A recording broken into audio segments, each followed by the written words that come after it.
Hello everyone, my name is Deepti Shrivastava and welcome to my channel Learn with Deepti. Here we are discussing class 9 maths NCERT and we are doing our chapter number 6 on lines and angles. So in our last video we discussed theorem 6.1 and we also discussed some of the related examples, and today we are going to start with exercise number 6.1. So in today's video we'll be discussing first 3 questions. पहले 3 questions हम exercise 6.1 के आज इस video में discuss करेंगे और next जो 4, 5, 6 होंगे वो हम अपने नेक्स्ट वीडियो में करेंगे. तो let us start with question number 1 of exercise 6.1. तो एक्सरसाइज 6.1 का जो क्वेश्चन 1 है उसमें आपसे कहा गया है कि एक फिगर है 6.13 जो आपकी एनसीईआरटी बुक में दी गई है कि इसमें जो है lines A B and C D जो है they are intersecting at point O. They are intersecting at point O. AB and CD जो हैं they are intersecting at point O. और आपको ये बताया गया है कि भाई angle AOC plus angle BOE is equal to 70 degree. AOC और BOE का जो सम है वो 70 डिग्री है और एंगल जो BOD है और जो एंगल ये BOD है ये 40 डिग्री आपको गिवन है. आपको जो निकालना है वो निकालना है, आपको एंगल BOE निकालना है, BOE निकालना है एंड रिफ्लेक्स एंगल COE. और रिफ्लेक्स एंगल जो है COE का जो ये रिफ्लेक्स एंगल है अब आपको वो निकालना है. तो अब हम इसको स्टार्ट करते हैं. तो आपको जो गिवन चीजें आपको बता दी गई हैं कि भाई गिवन जो है आपको एंगल ये वाली जो चीजें हैं आपकी गिवन है. Angle AOC plus angle BOE 70 degree ये गिवन है और एंगल BOD जो है वो आपका 40 डिग्री के इक्वल है. ये चीजें आपको गिवन है. अब जो चीजें आपको फाइंड आउट करनी है तो फाइंड आउट में क्या है, to find is angle BOE. एक तो टू फाइंड है एंगल BOE एंड दूसरी चीज आपको फाइंड आउट करनी है रिफ्लेक्स एंगल COE. ठीक है. तो अब अगर आप ये वाली देखें कि भाई जो OC रे जो है वो इस पे स्टैंड कर रही है AB लाइन पे. OC रे स्टैंडिंग ऑन, तो ये जो इसके जो ये वाले जो एंगल्स हैं they form a linear pair. तो आपका आ जाएगा angle AOC plus angle COB या BOC कह दीजिए, ये इज इक्वल टू 180 डिग्री होगा because it is a linear pair. ये आपका एक लीनियर पेयर बनाएगा. और एंगल BOC को क्या लिख सकते हैं, एंगल BOC को आप लिख सकते हैं angle BOE plus angle COE. BOC को हम लिख रहे हैं angle BOE plus angle COE. ठीक है, ये हम लिख सकते हैं. ये 180 डिग्री के इक्वल है क्योंकि अब आपको गिवन क्या है, आपको जो गिवन है angle AOC plus angle BOE जो है वो आपका 70 डिग्री के इक्वल है. ये चीज आपको गिवन है यहाँ पर. ठीक है, plus angle COE is equal to ये हो गया आपका 180 डिग्री. तो एंगल COE जो है आपका आ गया 180 माइनस 70 डिग्री. तो ये आ गया आपका 110. ये एंगल COE जो आ गया, एंगल COE हम यहाँ लिख भी सकते हैं कि एंगल COE जो आ गया वो हो गया आपका 110 डिग्री. ठीक है. अब आपको फाइंड आउट क्या करना है, फाइंड आउट एक तो हमें करना है एंगल BOE. अब BOE फाइंड आउट करना है तो अब angle AOC plus angle BOE is equal to 70 degree, ये बात तो आपको गिवन है. अब angle BOE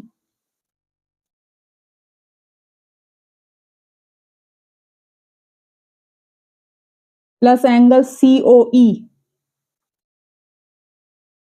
plus angle BOE is equal to 180 degree क्योंकि ये एक लीनियर पेयर है.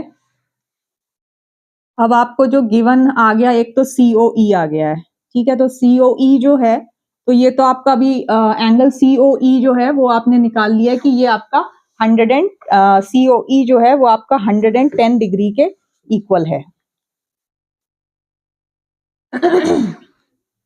अब अगर आप यहाँ पे देखें कि OE जो है, ठीक है, OE भी एक रे है, तो अब ये यहाँ पे CD पर स्टैंड कर रही है। OE रे जो है वो आपकी CD पे स्टैंड कर रही है, तो अब ये वाला जो है ये भी आपका एक क्या है, लीनियर पेयर है। तो अभी हमने तो ये निकाल दिया, बस COE निकाला था कि COE जो आया था वो 110। अब सिंस आपकी OE जो है वो आपका स्टैंड्स OE रे stands on OE ray stands on this line CD, तो ये भी आपका लीनियर पेयर ही बनाएगा। तो एंगल आपका आ गया ये COE, angle COE plus angle, ये अगर आप इस पूरे को एंगल लिखते हैं तो आप लिख दोगे DOE is equal to 180 degree. ये आपका लीनियर पेयर है, ठीक है, ये भी आपका लीनियर पेयर है। अब आपने क्या करना है, COE में आपके पास 110 डिग्री है, तो एंगल COE जो है वो 110 डिग्री है, 110 डिग्री प्लस एंगल, अब DOE को आप कैसे लिख सकते हैं, angle BOE plus angle BOD, ठीक है, इसको हम लिख सकते हैं, इस वाले एंगल को आप दो एंगल्स में लिख सकते हो, BOE plus angle BOD, this is also equal to 180 degree. अब आपके पास क्या आ गया, अब एंगल BOE की एंगल BOD आपके पास 40 डिग्री गिवन है, तो आपने 110 प्लस BOD की जगह 40 plus angle BOE is equal to 180 degree, ठीक है। अब तो आप ये निकाल लेंगे, ये आ गया आपका 150 plus angle BOE is equal to 180 degree और angle BOE is equal to 180 minus 50 is your 30 degree. ये आ गया आपका एंगल BOE, एंगल BOE जो आएगा आपका ये आ गया 30। ओके, तो ये आपका 30 डिग्री आ गया। दूसरा आपको निकालना है रिफ्लेक्स ऑफ एंगल COE। अब रिफ्लेक्स ऑफ एंगल क्या होता है, 360 डिग्री में से आपको माइनस उस एंगल का निकालना है। जिस भी एंगल का रिफ्लेक्स एंगल दिया जाए उसको आप कैसे निकालेंगे भाई, रिफ्लेक्स एंगल ऑफ COE होगा, इसको आप लिख दोगे 360 डिग्री माइनस एंगल COE, ये होगा reflex of angle COE। COE अपने पास कितना है 110, तो आपने सिंपल कर देना है 360 माइनस 110, तो ये आ गया आपका 6 माइनस 1, ये आ गया आपका 250 डिग्री। तो ये जो रिफ्लेक्स एंगल आया आपका वो आ गया आपका 250 डिग्री, ये आ गया आपका रिफ्लेक्स एंगल। तो इस तरह से आपने ये सब एंगल्स जो है वो कैलकुलेट कर लिए हैं। Now we are moving towards question number 2। Question number 2 of exercise number 6.1। Exercise 6.1 का जो क्वेश्चन नंबर अब 2 करते हैं, उसमें भी आपको एक फिगर ही दी गई है, सब में पेयर्स एंगल्स बताए जाते हैं, वही निकालने हैं। तो क्वेश्चन नंबर 2 में एक फिगर दी गई है कि भाई XY दो लाइंस हैं, XY एंड MN, ठीक है,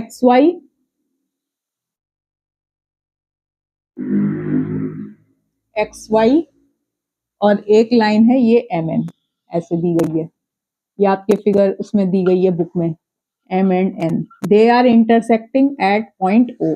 XY दो लाइंस, XY और MN दो lines and they are intersecting at point O।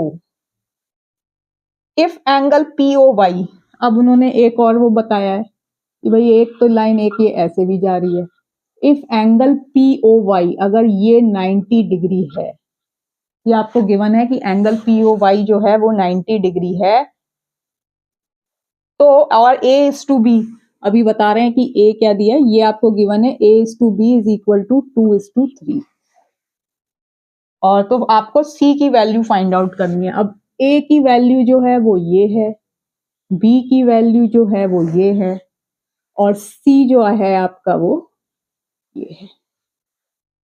तो एक तो एंगल POY दिया गया है, एंगल POY जो है वो आपका 90 डिग्री के इक्वल है, और ये जो A:B की रेशियो है वो 2:3 है, तो आपको फाइंड आउट करना है कि C क्या है, ठीक है।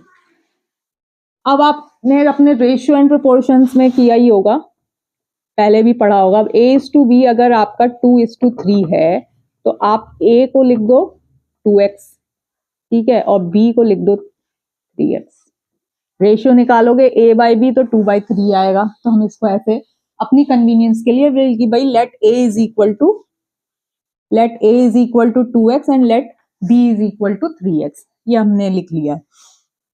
और एंगल POY भी दिया है। तो अब सिंस अगर आप ये देखें कि भाई ये OP क्या है, OP भी एक रे है, it is standing on the line XY। तो अब ये एंगल प्लस ये angle they are forming the linear pair. Straight line पे ये पूरा एंगल क्या है, 180 डिग्री का लीनियर पेयर है। तो हम इसको लिख देंगे angle POY plus angle POX is equal to 180 degree. ये आपका लीनियर पेयर है, ये आपका लीनियर पेयर बन गया। अब POY हमें गिवन है कि भाई 90 डिग्री है, ठीक है। अब POX जो है वो भी दो एंगल्स में है, तो आप उसको A प्लस बी लिख सकते हैं। भाई POX आपका इज इक्वल टू क्या है, POM प्लस MOX। तो इसमें आप लिख दो A प्लस बी, ठीक। तो A प्लस बी हो गया आपका 90 डिग्री। 180 को 90 को इधर लाए तो 180 माइनस 90। अब A क्या था, 2x था, और B क्या था, 3x था। तो ये हो गया आपका 90। तो ये हो गया आपका 5x इज इक्वल टू 90, या x की वैल्यू हो गई 18। अगर x की वैल्यू 18 है तो a की वैल्यू क्या हो जाएगी, 2 into 18 is equal to 36। 2 into 18 जो आएगा वो आपका आ जाएगा 36। और b हो जाएगा आपका 3 into 18 which is equal to 54, ठीक है। तो अब आपके पास ये वाली सारी जो है, हमने a की वैल्यू निकालनी, हमने b की भी वैल्यू जो है वो यहाँ पे कैलकुलेट कर ली है, ठीक है। अब आप ये देखो, ये एक लाइन है, ठीक है, और एक ये रे है, ठीक है। MN is a line. MN line पे ये इधर के एंगल जो बन रहे हैं वो कौन से हैं, B plus C। MN is a line, और से कि OX एक रे है जो इस पे है। तो ये जो B प्लस C है, ये B प्लस C जो है, B प्लस C जो आ रहा है वो भी आपका एक लीनियर पेयर है।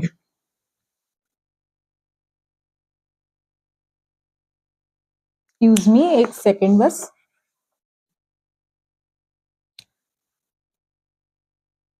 तो B प्लस C भी आपका जो है वो 180 डिग्री के इक्वल है, वो भी एक आपका लीनियर पेयर है। तो B की जो वैल्यू थी, B की वैल्यू थी आपके पास 54, ठीक है। तो 54 plus C is equal to 180 degree, और C की वैल्यू आपके पास आ जाएगी 180 डिग्री माइनस 54। तो C जो है वो आपका आ जाएगा 126 डिग्री के इक्वल। ये आ गया आपका 126 डिग्री के इक्वल। C जो है वो आ गया आपका 126 डिग्री के equal.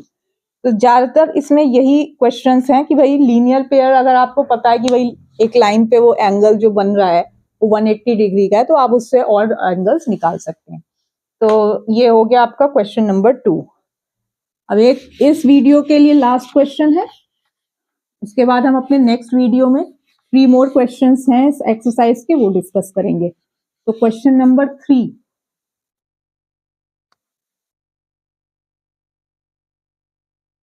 so the question number 3 is your in figure 6.15। ये आपको एक फिगर दी गई है, ठीक है। ये फिगर में आपको एक ट्राइंगल बना दिया है, एक ट्राइंगल बना दिया है। ये P पॉइंट दिया है, Q एंड R, और ये हो गए S एंड T, ठीक है। अब इसमें बताया गया if angle P Q R is equal to angle PRQ, ठीक है। PQR एंगल जो है, angle PQR is equal to angle PRQ, ये आपको चीज गिवन है, ठीक है। ये आपको गिवन है कि भाई ये दोनों एंगल्स जो हैं, ये दोनों ही एंगल्स जो हैं वो इक्वल हैं। ये PQR जो है वो PRQ के इक्वल है। तो आपको क्या प्रूव करना है कि एंगल टू प्रूव, ये तो गिवन हो गया, टू प्रूव में करना है कि angle PQS is equal to angle PRT is equal to angle PRT। ये प्रूव करना है कि एंगल PQS जो है वो एंगल PRT के इक्वल है। तो अब angle PQS plus angle PQR, angle PQS plus angle PQR is equal to 180 degree. अब ये आपका क्या है, ये आपका लीनियर पेयर बनाएगा, तो मैंने शॉर्ट में लिख दिया लीनियर पेयर के लिए LP, ये आपका लीनियर पेयर बनाया। ऐसे ही आया आपका angle PRQ plus angle PRT is equal to 180 degree, ये भी आपका लीनियर पेयर है। अब इक्वेशन 1 एंड 2 में ये भी 180 डिग्री के इक्वल है, ये भी 180 डिग्री के इक्वल है, तो अब हम इसका सम इसके इक्वल होगा, ठीक है। तो अब angle PQS plus angle PQR is equal to angle PRQ plus angle PRT from equation 1 and 2, ये आपका आ गया। अब आपको दिया क्या गया है, PQR जो है वो PRQ के इक्वल है। अब ये दोनों तो आप इसको कैंसिल कर सकते हैं, इधर लाएंगे तो वो इक्वल है, तो इनका मेजर भी इक्वल होगा। तो आपके पास क्या आ गया, angle PQS is equal to angle PRT। Hence you have prove that angle PQS जो है वो एंगल PRT के इक्वल है। तो यहाँ पर जो क्वेश्चंस हम कर रहे हैं, हमने सभी में लीनियर पेयर वाला कॉन्सेप्ट आया है। So in our next video, we will be discussing 3 more questions of this exercise number 6.1. So hope आपको मेरी वीडियो अच्छी लगी होगी। अगर अच्छी लगे तो प्लीज लाइक, शेयर और सब्सक्राइब